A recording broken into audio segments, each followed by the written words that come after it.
Church Larpers. This is something that I think is a little bit of an issue within the church, however, in the grand scheme of things, something that I'm fairly optimistic about. So, what is this movement? This is essentially, it's just going to be young men who are flocking to the church in droves. This has generally been driven by the Red Pill movement because it is traditional. You'll see like 5,000 Giga Chad Orthodox memes. It's always Catholic or Orthodox. I don't know exactly the last time I've ever heard like a red pill manosphere guy actually promote Protestantism or a low church denomination, but whatever. It's fine. So, what is a church LARPer? I'm defining a church LARPer as someone who has faith but lacks the correct heart within the faith. In other words, there's someone that is in the church, but they haven't fully submitted to Christ and Christ's teachings. They're only doing so because of this thing. Maybe it is traditional, it has this cool aesthetic. Again, they're focused primarily on high church denominations, Catholic, Orthodox, all of those. I'm non-denominational, so I just think that's particularly interesting that no one's encouraged, and I actually somewhat understand that because I do recognize that at least for your average guy, a high church that's based off of tradition, that's based more in theology versus personal experience or the emotional aspect of Christianity that a lot of low church denominations might have to offer. So I understand that it could be a lot more appealing to young men. Another less so factor that might cause them to join back to the churches for love. They might be told, "Oh my gosh, you'll get the a church girl because they're better than the modern women," which is generally true. However, of course, this is going to be a type of selfish conversion where you're basically just using the church to get something that you want.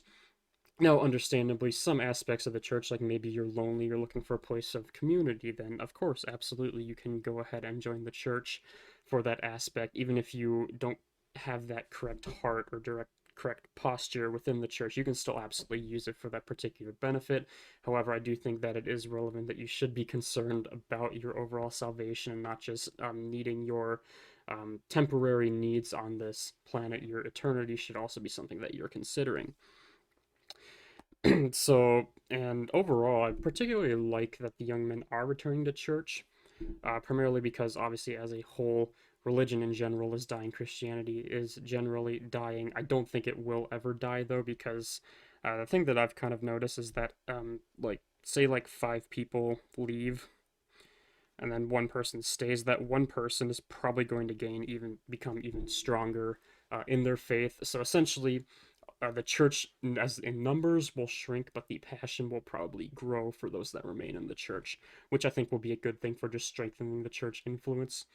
And because it gets a lot of people that might not be the best examples of followers, or people that um, generally have been bringing their own ideologies, unbiblical ideologies, into the church and ruining it that way. Um, this is kind of a side note, but I thought it was interesting. So, according to Christianity Today, I generally don't like using Christian sources. I find that they may not be the most reliable, but we're just going to assume that this one is. That actually noticed that for specifically Gen Z, the young men are actually more religious than young women. Here's the graph.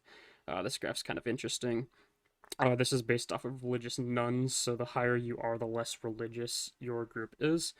And there's a lot of things that I think are particularly interesting about this. So obviously, first of all, you'll notice that for men, they are, at least according to this data, they are more religious than the young women counterparts.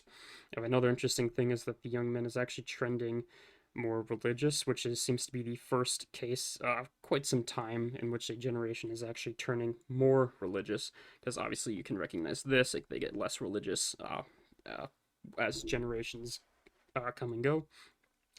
A couple other things that I find are particularly interesting is, first of all, the women's actually seems to be slightly turning around, or maybe just flatting out entirely, which might be interesting. I'm not particularly convinced that young men are more religious than the young women, or yes, they're more religious, but maybe they're not more spiritual. I think that young women maybe have became more spiritual but not religious.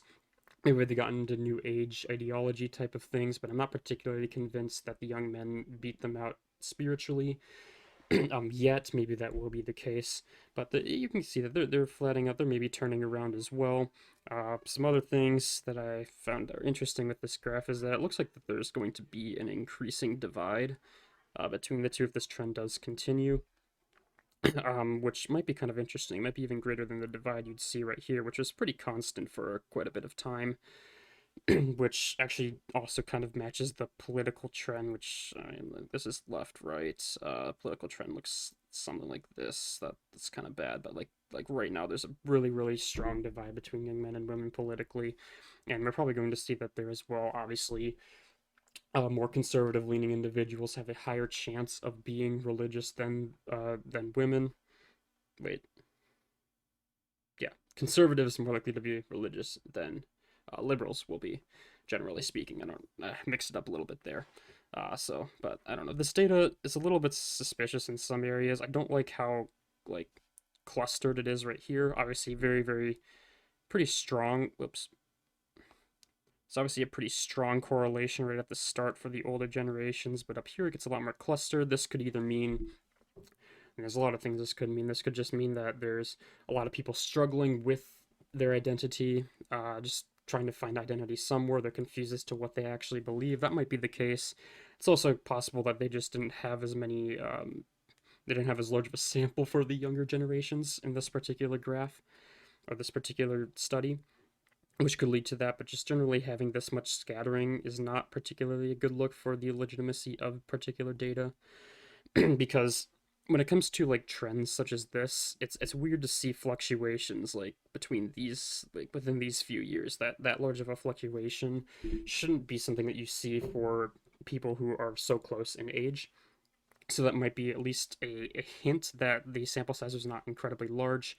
But again, there just seem to at least be some type of a trend downward, though it's kind of hard to say for sure. So honestly, I'm kind of optimistic. I really hope that a lot of these guys that are going to church, maybe because their favorite insert red pill manosphere personality told them to go to church and they're doing that because of that. I hope that it does lead to genuine conversion at some point, because we do need a lot more people who are passionate about the faith, willing to defend the faith in the face of adversity. So I'm personally very optimistic in that particular situation.